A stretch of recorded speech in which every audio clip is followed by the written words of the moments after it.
या hello friends. तो हमने जो पिछले एपिसोड्स में देखा था कि राजा भरत के पूर्व भाव क्या थे और साथ में हाथी भुवनालंकार के भी हमने पूर्व भाव देखे। तो इसके पश्चात जैसे हमने देखा कि राजा भरत ने दीक्षा ले ली और उसके बाद कई वर्षों के पश्चात उन्हें केवल ज्ञान हुआ, उन्होंने मोक्ष की प्राप्ति की। और अब हम देखेंगे कि राजा भरत ने जब दीक्षा ले ली तो फिर आगे का अयोध्या में किस प्रकार से सब घटनाएं आगे हुई। तो जब भरत राजा ने दीक्षा ले ली तो अब राज्य का राज्याभिषेक किसका हो, तो स्वाभाविक सी बात है राजा राम ही थे। तो राजा राम का राज्याभिषेक किया गया और इसके पश्चात अयोध्या में राज्य जो है चलने लगा। और अब युद्ध में जिन जिन ने सहायता की थी, सुग्रीव, हनुमान, विभीषण, विराध, रत्नजटी, ये सब जो राजा थे जिन्होंने सहाय की थी, उन सब को राजा राम ने अलग अलग क्षेत्रों का अलग अलग क्षेत्र उनको दे दिए, उनको वहाँ के राजा बना दिए। तो एक तरीके से अब सारे राजा जो हैं वो राजा राम के अंडर में ऑफिशियली आ गए थे। जैसे कि सुग्रीव को वानर द्वीप दे दिया गया, हनुमान जी को हनुपुर नगर का राज्य दिया गया। फिर रत्नजटी जो था, आपको याद होगा कि जिसने रावण को रोकने की कोशिश की थी, एक तो जटायु ने कोशिश की थी और एक तो रत्नजटी ने रोकने की कोशिश की थी, तो वो रत्नजटी को भी कोई राज्य दे दिया गया। भामंडल था, वो तो विद्याधर राजा था, तो उसके पास तो अपना राज्य था ही। तो इस प्रकार से सब अलग अलग जितने भी राजा थे सबको अपना अपना जो है वो राज्य दे दिया गया। और विराध, जो आप जानते हैं कि जो पाताल लंका में जिसने खरदूषण, जो रावण का जो जमाई जो था खरदूषण, जो पाताल लंका में राज्य करता था, उसको हटाने के लिए उसने राम और लक्ष्मण की सहायता की थी। तो उसे अपना पाताल लंका का राज्य जो था उसको वही का वही वापस दे दिया गया। तो इस प्रकार से सब राजाओं के बीच में जीता हुआ राज्य जो है वो बांट दिया गया।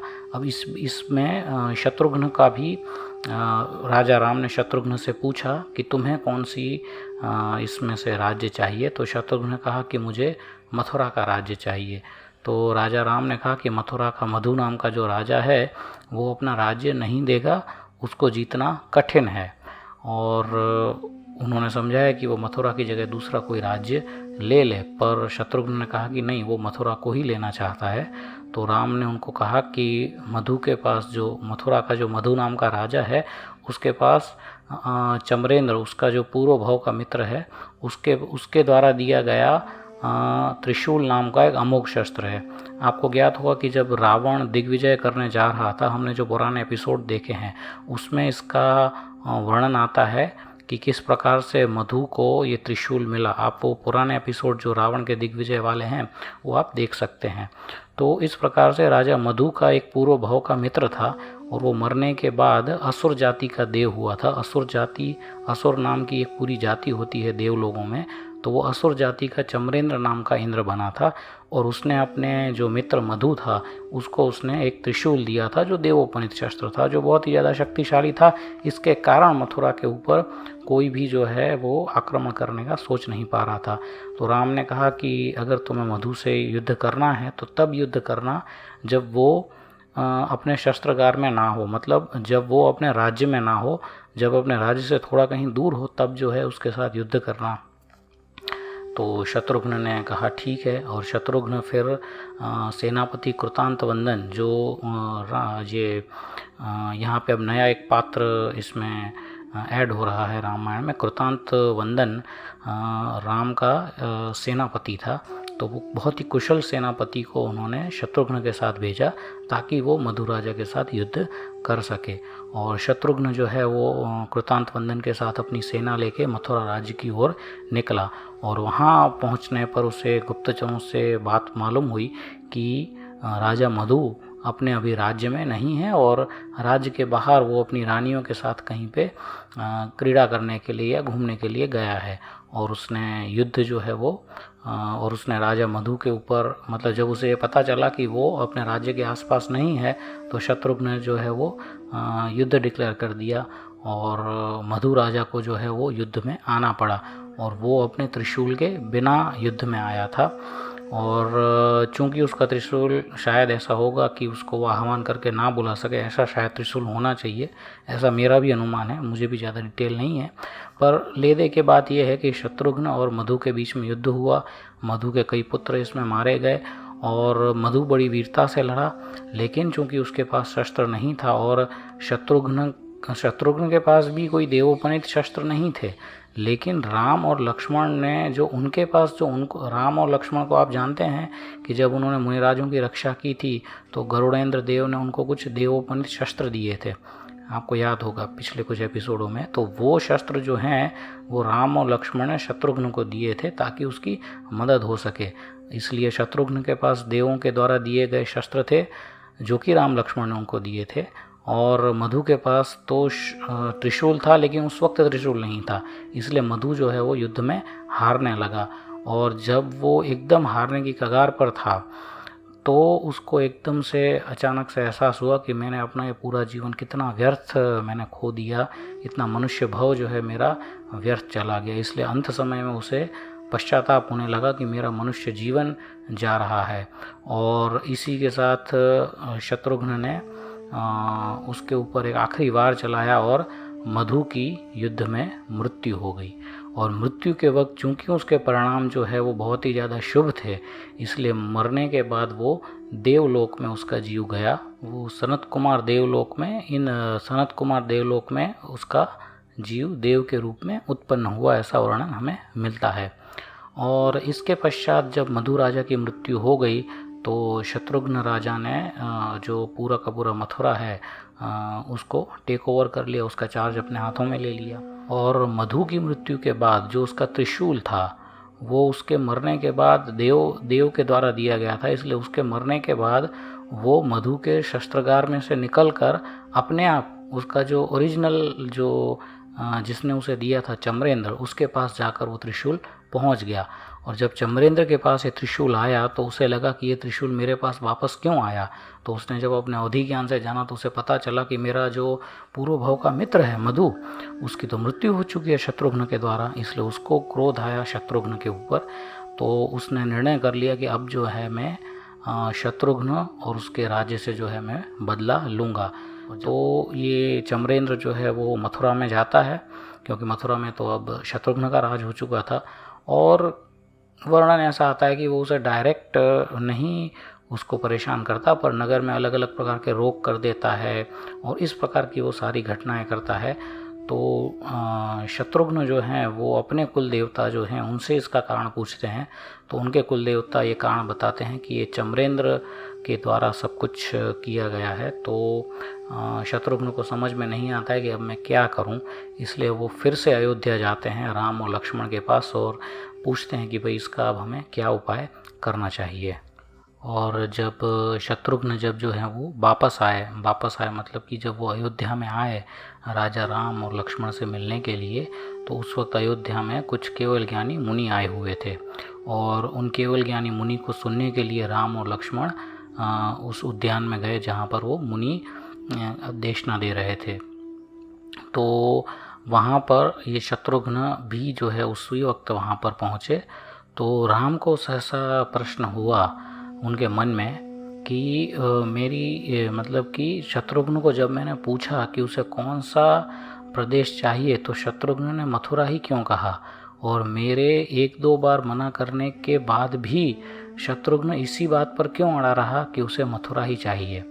तो ये प्रश्न उनके मन में उद्भव हुआ और केवल ज्ञानी मुनि थे तो उन्होंने ये बात जान ली और उन्होंने राम को फिर इसका उत्तर दिया कि भाई ऐसा क्यों है। तो मुनि ने बताया इसका कारण ये है क्योंकि शत्रुघ्न का जीव है वो करोड़ों करोड़ों वर्षों से बार बार वो मथुरा में अलग अलग रूप में जन्म लेता रहा है, इसलिए उसे मथुरा नगरी बहुत ज़्यादा प्रिय है। तो वो उनका वर्णन बताना शुरू करते हैं कि करोड़ों करोड़ों वर्षों पहले इसी मथुरा नगरी में एक मनुष्य हुआ करता था और उसका नाम था यमुन देव। वो मनुष्य यमुन देव जो था वो शत्रुघ्न का ही जीव था और वो बहुत ही ज़्यादा क्रूर स्वभावी था और सब खराब आदतों में रहने वाला था और साधु और संतों का तो उसे नाम भी पसंद नहीं था, उससे वो एकदम द्वेष रखता था। तो इस प्रकार उसका पूरा जीवन मथुरा में बीता यमुनदेव का। और मृत्यु के बाद फिर वो तिर्यंच गतियों में भटकने लगा, कभी शूकर बना, कभी गधा बना। तो इस प्रकार की सब वो तिर्यंच गतियों में भटकने लगा। और उसके बाद फिर वो भैंसा बना, और फिर जंगल में आग लगी, इसके कारण वो भैंसा मर गया। इसके बाद फिर से वो कोई एक मनुष्य बना, लेकिन फिर भी उसका द्वेष परिणाम जो है वो चालू ही रहे। और फिर से वो तिर्यंच गया, फिर मनुष्य, फिर तिर्यंच, फिर मनुष्य। इस प्रकार उसका जीव जो है वो बार बार मनुष्य और तिर्यंच गति में आता जाता रहा। और इस प्रकार उसने 5 या 6 जितने मनुष्य के भव किए, लेकिन सब मनुष्य के भव उसके नीची जाति में थे। और यहाँ नीची जाति से कहने का मतलब है कि उसमें संस्कार नहीं थे, क्योंकि हमने देखा कि पहले जो ऊंचे संस्कारित लोग होते थे वो अपने आप उनके जीव ऊंची जाति में आते थे, और जो क्या कहते हैं, जिनमें संस्कार वगैरह नहीं होते थे और वैसे लोग अपने आप उनका जन्म उस वक्त नीची जाति में हुआ करता था। इसलिए यहाँ पे जब ये कहा जाता है कि उसका जीव नीची जाति में उत्पन्न हुआ, तो इसका तात्पर्य ये है कि वो जीव इस प्रकार का था कि उसके लक्षण जो हैं वो उस प्रकार के थे। तो ऑफकोर्स यहाँ कोई क्या, आज का ज़माना है, सब लोग अपनी अपनी राज जाति का और कुछ ना कुछ लगाते रहते हैं। तो इस कॉन्टेक्स्ट में हमें उसी समय के कॉन्टेक्स्ट के हिसाब से हमें उस चीज़ को समझा जाना चाहिए। तो वो इस प्रकार से 5 बार मनुष्य में हुआ। अब 5 बार ये जब मनुष्य में इसका जीव आया, शत्रुघ्न का जीव, तो जो उसकी जो धर्म के प्रति जो द्वेषता थी, या जो उसकी जो बुरे स्वभाव थे, वो धीरे धीरे उसका डाइल्यूट होता गया। और अंत में फिर वो एक ब्राह्मण के कुल में उसका जन्म हुआ, और उस ब्राह्मण का नाम रखा गया कुलंगर।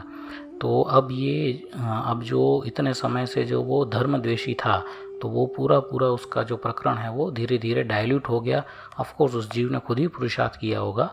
और कुलंदर नाम का जब वो ब्राह्मण बना, तो वो जो है वो धर्म की वो आराधना करता था और अपना जीवन जो है वो चलाता था। तो ये कुलंदर ब्राह्मण है, वो एक बार मथुरा के राजनगर के पास से निकला, और राजनगर में उसकी राजा की एक रानी थी जिसका नाम था ललिता। और वो रानी की दृष्टि इस कुलंदर ब्राह्मण के ऊपर पड़ी, और वो इसके प्रति आकर्षित हो गई, और इसने अपने गुप्तचरों के माध्यम से उसे चोरी से अपने राजमहल में मिलने के लिए बुलाया।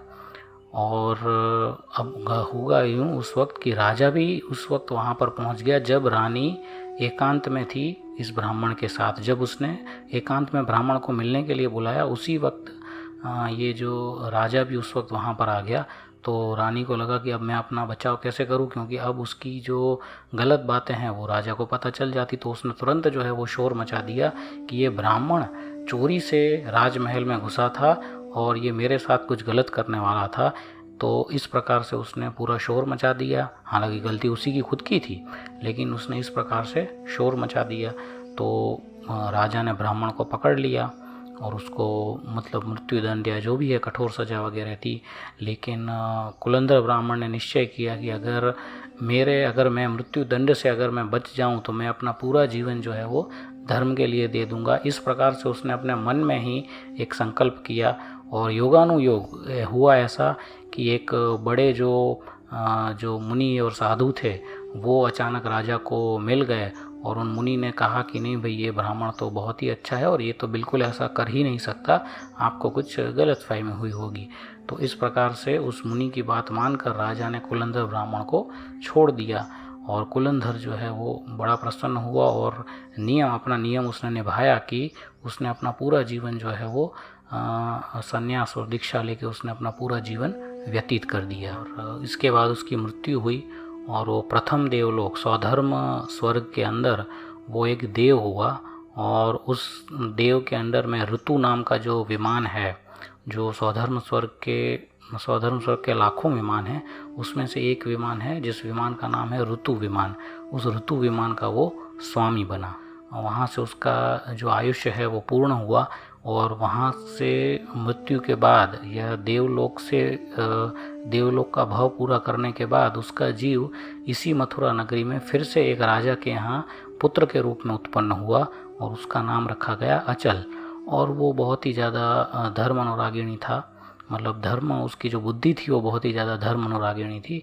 और हुआ यूँ कि उस वक्त अचल के जो दूसरे भाई और वो सब, मतलब क्या कहें कि आप उनके मामा के ब्रदर या काका के ब्रदर या जो भी हैं, मतलब उसके जो दूसरे भाई हैं, सौतेले भाई आप जिनको कहना चाहें या रिलेटिव्स के भाई कहना चाहें, उनको इस अचल के प्रति बड़ा द्वेष रहता था। और उन्होंने एक पूरा एक शिकंजा बनाया कि हम अचल को हम मार डालते हैं, क्योंकि उनको डर था कि अगर अचल जीवित रहेगा तो सारा राज्य इसी को मिल जाएगा।